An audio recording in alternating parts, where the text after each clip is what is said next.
In very low-income countries, where a large majority of the population is self-employed, and they would very much like to have a higher wage job, probably with a firm that had less risk associated with it, that had social benefits like Social Security and health insurance and other things that came with it.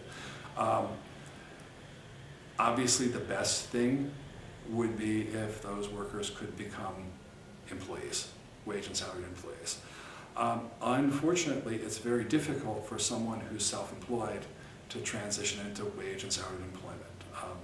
That even if there were not a limited number of wage and salaried jobs, and that's somewhat debatable, the self-employed may not have the skills needed to get a job in a firm.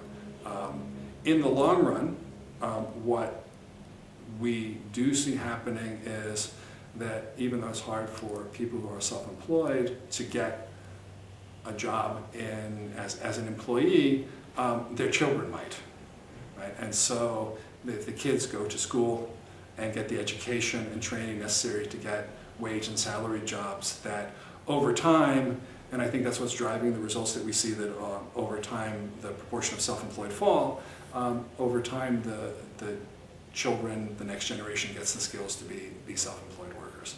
But how do you help the people then who are self-employed now? I mean, there have been various suggestions for ways of improving the productivity of self-employed, providing credit to self-employed workers so they can buy machinery, buy capital, improve their premises, etc. might be helpful.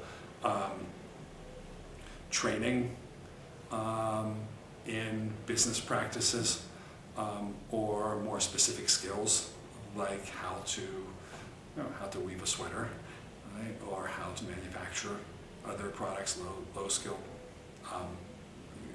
labor intensive, not very capital intensive manufacturing. It may also be necessary to simply provide social programs for these people. It may not be possible for the incomes of a lot of the people who are now self-employed. Especially one thing we found is that self-employed workers tend to be older, right? And it's very hard for older workers to shift into new jobs, to gain new skills. And so if you want to help a lot of the older self-employed workers, people, it may simply be necessary to provide some sort of social program, some sort of transfer program, especially once they get old enough to retire, right? And one of the problems with self-employment in developing low and middle income countries in particular is that they probably haven't contributed to the Social Security pension system.